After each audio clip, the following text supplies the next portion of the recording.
मित्रों नमस्कार। आज हम योग की चर्चा करेंगे। योग यह कहा जाता है कि योग से शरीर स्वस्थ रहता है और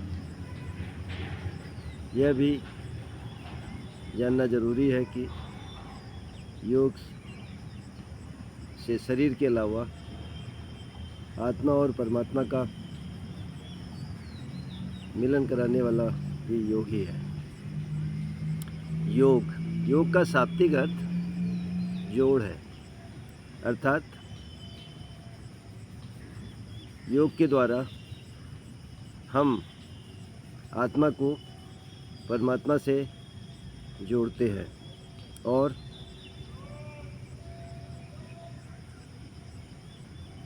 योग के द्वारा व्यक्ति अपनी इंद्रियों को नियंत्रित करके ईश्वर को प्राप्त करने में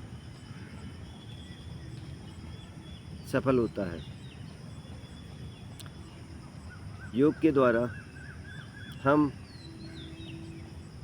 निरंतर अपने को कंसंट्रेट करते हैं, जिससे हमारा मन और विचार शुद्ध होते हैं। योग के माध्यम से मस्तिष्क पर पॉजिटिव प्रभाव पड़ता है। व्यक्ति के विचारों की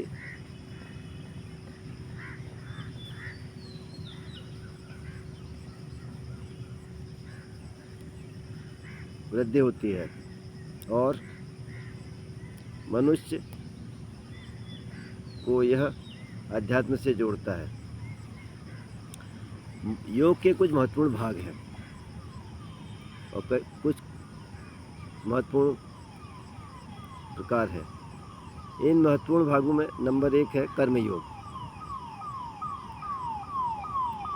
योग का सीधा संबंध कर्मयोग से है, कर्म से है। कर्म योग का पालन करना योग सिखाता है और कर्म के द्वारा ही हम सब कुछ प्राप्त कर सकते हैं, यह भी योग ही सिखाता है। दूसरा प्रकार है भक्ति योग। भक्ति योग के द्वारा हम परमपिता परमेश्वर पर ध्यान केंद्रित करना सीखते हैं। यही कर्म योग भक्ति योग हमको बताता है। तीसरा है ज्ञान योग। इस योग में बुद्धि या कार्य कर बुद्धि को विकसित किया जाता है और हमें ग्रंथों का अध्ययन करके अपने ज्ञान को बढ़ाया जाता है। ऐसा हमें ज्ञान योग में सिखाया जाता है। चौथा है राजयोग। राज मीन्स सम्राट, अर्थात राजयोग। इस आसन योग का सर्वाधिक महत्व है। कहा जाता है कि शरीर बदलेगा तो चित्त बदलेगा और चित्त बदलेगा तो बुद्धि बदलेगी। अतः हमें राजयोग के द्वारा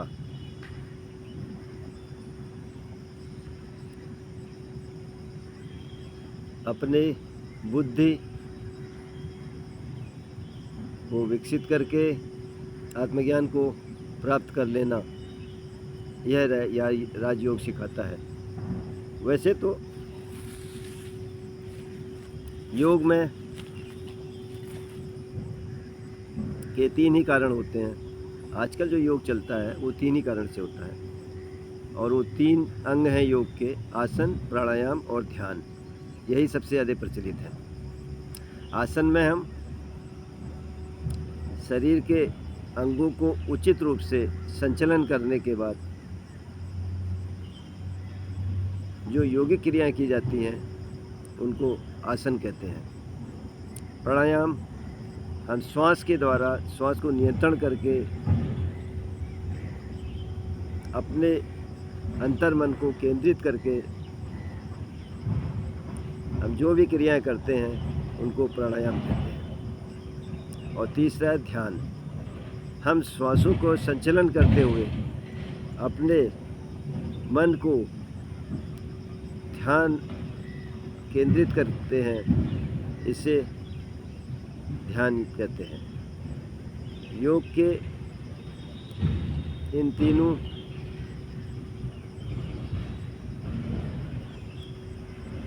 अवस्थाओं को आज के रूप में सर्वमान्य माना गया है। मित्रों,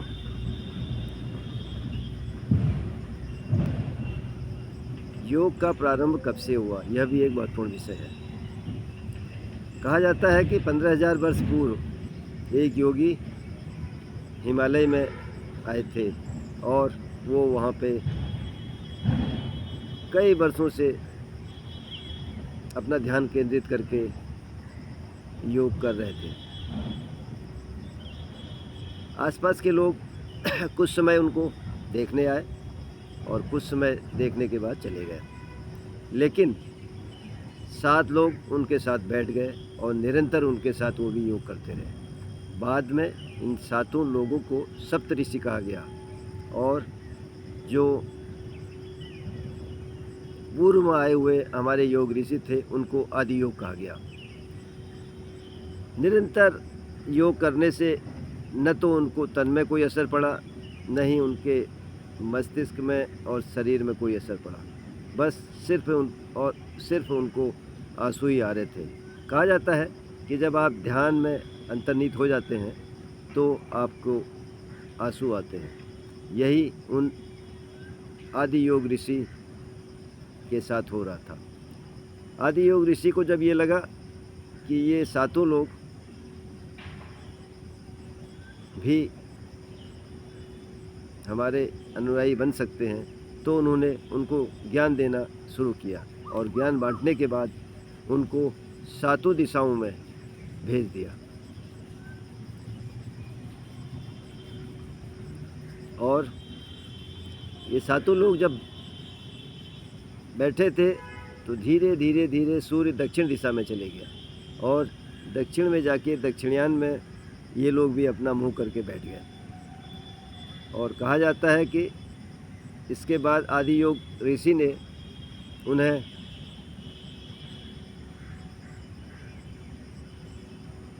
मनुष्य के सांसारिक और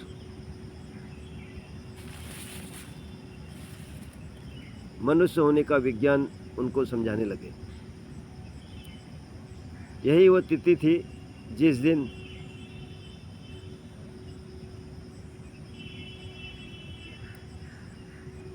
इन सभी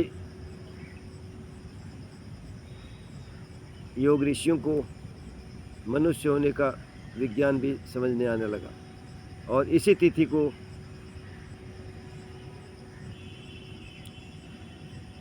इक्कीस जून कहा गया और